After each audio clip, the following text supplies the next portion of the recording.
Good morning, students.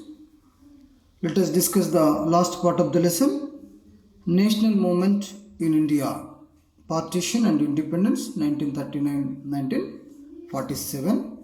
So, we have discussed in the last class. So, different leaders followed different strategies to get independence. So, already we discussed about Subhash Chandra Bose. So he went to Japan and he was joined prisoners into his army, INA, and he fought against the Britain with the help of Japan. Okay, so like that. So at the same time, the British tried to divide the people of India by introducing the divide and rule policy. So they had given more importance to Muslim League, okay, to furnish the Congress. Later, Muslim League and Congress negotiations for transfer of power.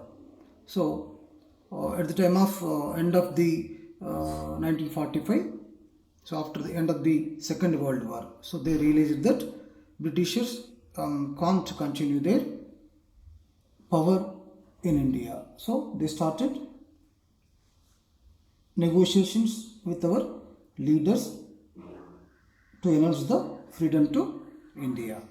So the political negotiations between top leaders began again in 1945. So the Britishers agreed to create an entirely Indian Central Executive Council, except for the Viceroy and the Commander-in-Chief of the Armed Forces. So at the time of beginning of the Second World War, so to support Britain, so our leaders demanded these two first. What are those? They should form the Indian Central Executive Council, and immediately they demanded to appoint Indian citizen as Commander-in-Chief of the Armed Forces. So now the Britishers accepted to agreed to create a separate government except these two, Viceroy and Commander-in-Chief of the Armed Forces. They did this as a first step towards full independence. Discussions about the transfer of power failed due to Jinnah's demand that the League should have an absolute right to choose all the Muslim members of the Executive Council. So here Britishers accepted to form the Central Executive Council. So in that, so Jinnah demanded that the Muslim League should have a right to choose all the members from Muslim community. Okay, so that demand was not acceptable to others. Why? Because in every party Muslim leaders were there, and Muslim population was supported. Not only the Muslim League, they supported all the remaining party, including Congress party. So most nationalist Muslims supported the Congress party. Okay, next, why? Because the Congress was only the platform to unite the people in our country, and they all the leaders fought for freedom under the slab of Congress. So the Unionist Party of Punjab, which had a large number of Muslim members, did not agree with the Muslim League's demand. Even Punjab, in the Punjab actually more Muslim people were there. So the Unionist Party of Punjab, which had a large number of Muslim members also, did not agree with the Muslim League's demand. In fact, Maulana Azad was the leader of the Congress party. Delegation for these discussions, as he was the president of this party. When these negotiations are going on, at the time, who were the president of the party? Maulana Azad. He belongs to Muslim community. So was the leader of the Congress party. What is the meaning of that? So Congress party had given more priority or importance to Muslims. So many Muslim community people supported the Congress at the time. Okay, in 1946, elections were held for the provincial governments. Already we discussed in the previous class, 1937. So, British government conducted the elections. Okay, so at the time, Muslim League got only 4.4 votes from Muslim community. Okay, so the Muslim League won all 30 reserved constitutions in the center and 442 out of 500 seats in the provinces. Already they had demanded for separate constituencies for them where the Muslim population more. So like that, separate constitutions reserved for them. In that reserved constitutions, the constituencies which are reserved for Muslims, in that Muslim League was one, and out of 509, 442 in provinces. Okay, within 10 years, the situation was changed. Once upon a time, they got only 4.4 votes from Muslim community. Now they got more support from the Muslims. Okay, so the League was able to establish itself as the dominant party among Muslim voters only around 1946. Up to 1946, they don't have much influence in this community. So already we discussed in the previous class, at the time of Quit India movement, all the Congress leaders were sent to prison, and even at the time British supported Muslim League more. So in those situations, Muslim League spread into the Muslim community, and they spread different propagandas between the minds of the people. So in these different ways, they got more support from the Muslim community. So it wanted to represent itself as the sole spokesperson of India's Muslim. It had got more than 86 of the Muslim voters. In 1946, the Congress swept the general constituencies, capturing over 91% of the non-Muslim vote. So, a possible alternative to partition. So at the time, Muslim League demanded separate nation for Muslims. Okay, so in March 1946, the British cabinet sent 3 members mission team to Delhi to examine the demand made by the League and suggest a suitable political framework for Indian freedom. So already Britishers were decided to give full freedom to India. So at the time, Jinnah demanded partition of India. So Britishers sent 3 members committee to discuss that issue.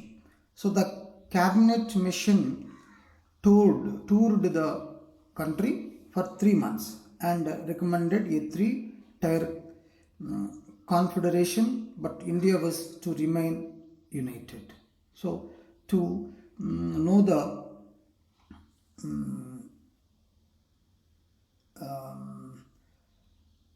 information, so they toured country. Okay, they met so many people. They have taken suggestions from the different people, and finally they concluded and recommended 3-tier confederation. So out of 3 also, so one common issue is the India was to remain united. Out of three, there is no any word of bifurcation, demand of bifurcation. So initially all the major parties accepted this plan, okay, but the agreement was short-lived because the parties had different opinions of this plan. So ultimately, neither the Muslim League, nor the Congress agreed to the cabinet mission's proposal. So that was the mistake. So if the Congress accepted the agreement, maybe, so India was not separated. So the Muslim League decided that its demands cannot be met through discussions, and it must ask the people to come out on the street. It decided on direct action to win its demand for Pakistan and announced 16th August 1946 as Direct Action Day. So those were not waited for negotiations. So finally they decided, so those demands won't fulfill through discussions, and the main demand was the bifurcation. So to achieve that, so what they did, they called direct action, announced the Direct Action Day to win the demand for Pakistan. So they announced Direct Action Day on 16th August 1946. So on the day, riots started in Calcutta. So peoples were provoked and riots started in Calcutta. These riots continued several days, and several thousands of people died in those riots. So by March 1947, violence spread to many parts of northern India. So that was the riots between Hindus, created between Hindus and Muslims. So because of the mass violence, Congress agreed for dividing the Punjab into two halves in March 1947. That's why because in Punjab, both Hindus and Muslims were more in different regions. So one half was to be with Muslim majority and the other with Hindu Sikh majority. Congress also agreed for a similar division in Bengal. In February 1947, Mountbatten replaced Wavell and became the viceroy. So he was the last viceroy from British. So Mountbatten started one last round of talks to find a solution. So when this talk also failed, he announced that British India would become freed but also would be divided. So Muslim majority areas of Punjab, Sindh, Balochistan and East Bengal would be made part of a new state of Pakistan. So the formal transfer of power from British government to Pakistan would be done on 14th August, and to India it would be done on the 15th of August 1947. So that's why Pakistan celebrate Independence Day on 14th August before one day. Okay. Next, this solution was the only workable solution to end the years of riots, bloodshed and hatred that people were filled with. So partition and migration. So after partition, there were worst conditions created between the two religion people. So now that a Muslim nation, Pakistan, was created. So a painful and unimaginable situation arose for many people. Most Hindus living on Pakistan side of the border felt insecure and forced to leave their homes. So, did many Muslims living on the other side of this border? Not all the people wanted this. So, only this was created by few people. Not all the people understood why this was happening. Either Muslim or not Hindus understood this situation. So most of the people not understood this situation. They felt anger and hatred against each other for being forced to move out their homes, villages and cities. Around 1.5 crore people, both Hindus and Muslims, migrated or shifted or displaced. They killed, looted, burnt each other. Between 2 to 5 lakh people, both Muslim and Hindus, were killed. So very bad conditions they were faced. Some were becomes refugees, lived in relief camps and travelled on trying to find shelters. Both sides people were lived in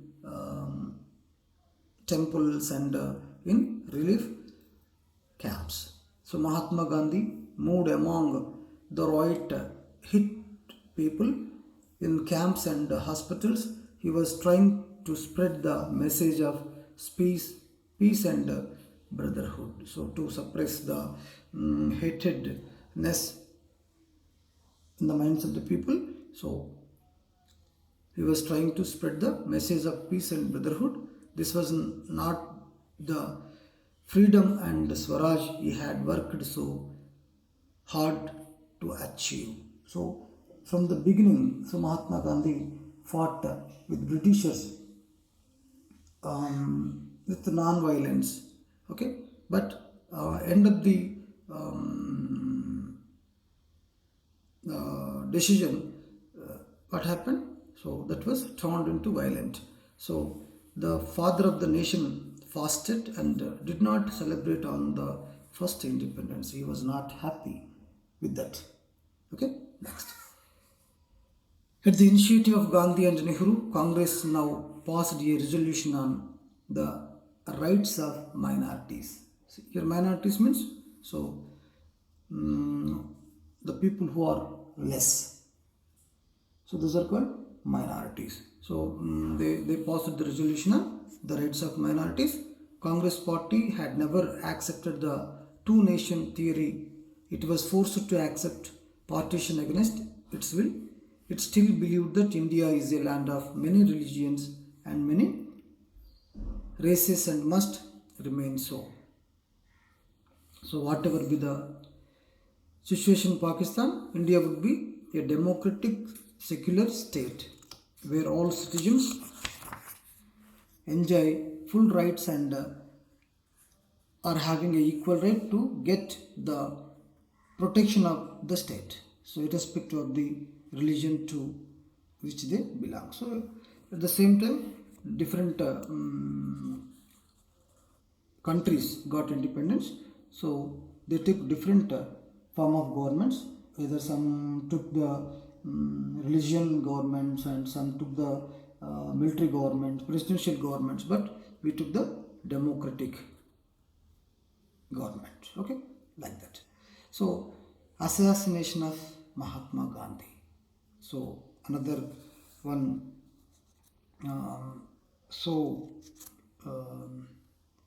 bad situation we are going to face at the time.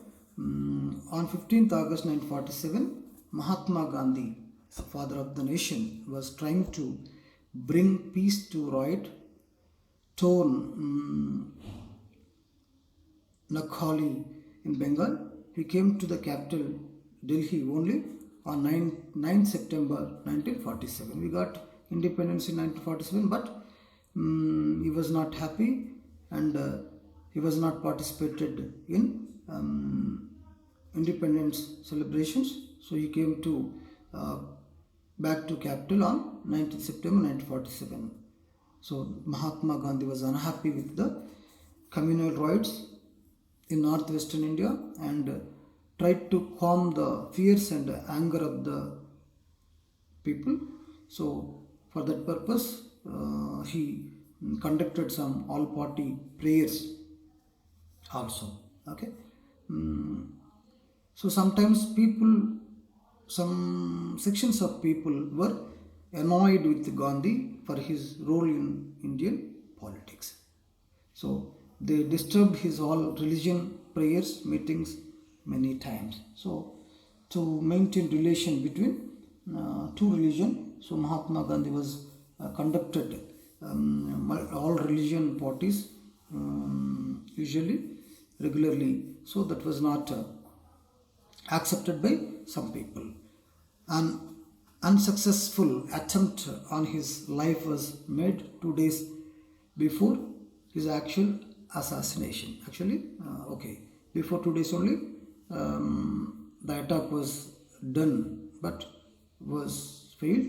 So it was on 28th January 1948 that Gandhi said, so he got the doubt, and if I am to die by the bullet of a madman, I must do so smiling.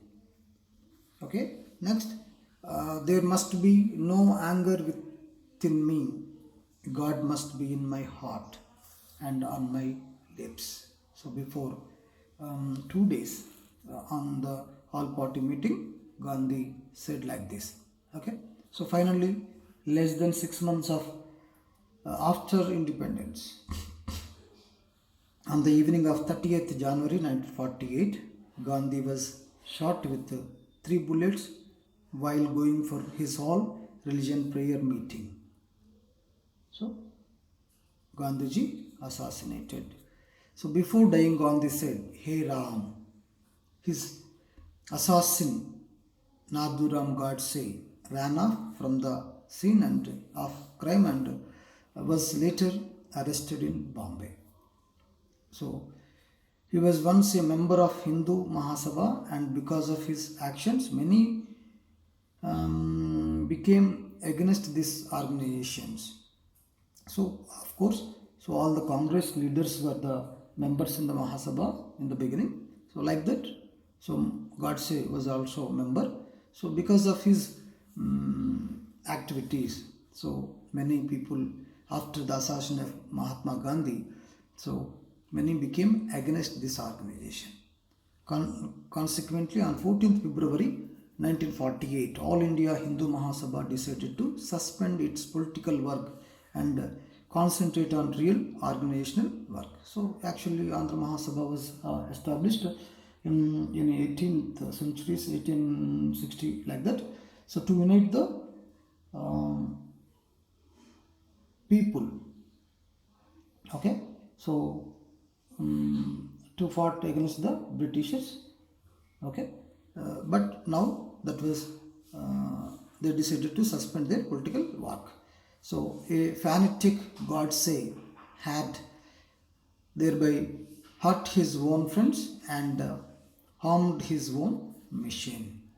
So next, integration of after getting independence. So the main task is how to merge the remaining princely states into the Union of India. Okay, so there were around at the time 550 princely states were there in India.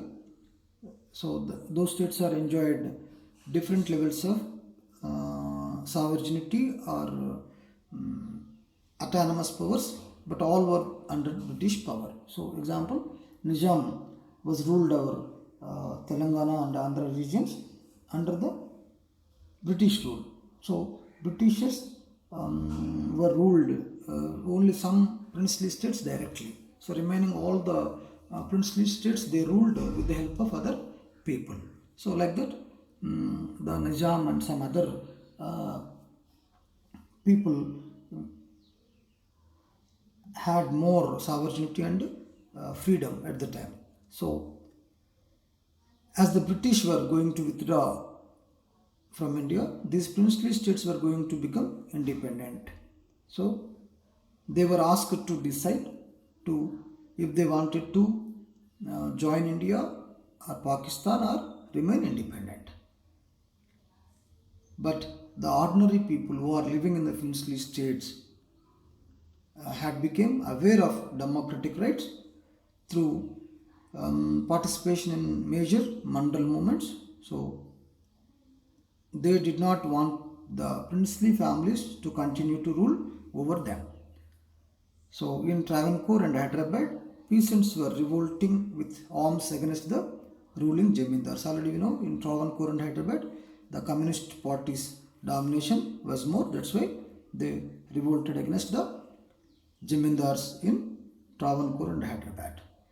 So the Congress also supported the movements of the people of the princely states and declared that they should join India in making the new constitution of the country. So even government also forced the princely states to join into Union of India. So Sardar Patel was given charge of this matter. So at the time Sardar Patel was the Home Minister of the country. So first Prime Minister was Jawaharlal Nehru. So first Home Minister was the Sardar Patel. So was given a charge to settle this matter in July 1947. He began discussions and negotiations with the princess about the necessity to join India. So he even made it clear that, so warned them to join. If they did not do so, the army would have to be sent to complete the process of unification. By 15th August 1947, all states except Kashmir, Hyderabad and Janagadh had agreed to sign the instrument of accession with India. So except three, Kashmir, Hyderabad and Janagadh. So these three states were also made to join in the next 2 years up to 1950. So Nizam was in power in Hyderabad state. So the government of these princely states,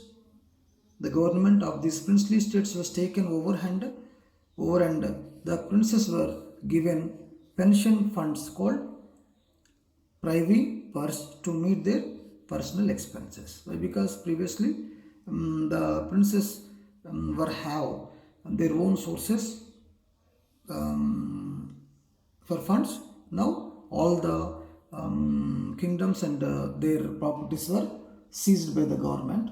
So that's why, to compensate that, so to lead their lives, so government announced some funds called private purse to meet their personal expenses. So now our government started united all the princely states under one country. So the first phase of this process of creating the new states of India went until 1956. Interestingly, in 1971, the government of India abolished the privy purse and titles used by the former princely families. So like that, India got the independence and all the princely states united with the Union of India. Okay. Next, we formed our own constitution, ruled our country ourselves. So the modern India that you know began in 1947. So at that time, India was a poor nation with low human development indicators.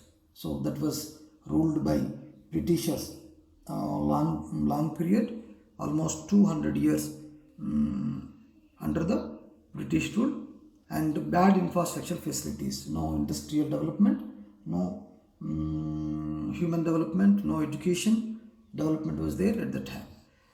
So in 2 centuries, colonialism had blocked the development of the country. So Britishers tried to loot our country, our resources.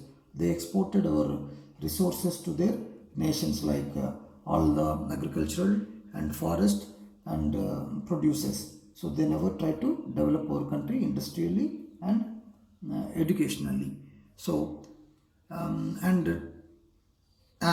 tried to destroy the self-confidence of its people. So building a modern, self-dependent and equitable nation in India was both challenges and an opportunity to us. So finally, since 1947, so our India start trying to develop. Now we are enjoying our freedom because of the sacrifice of our leaders and people at the time. Clear? So with this lesson is completed. So write your own points. Thank you.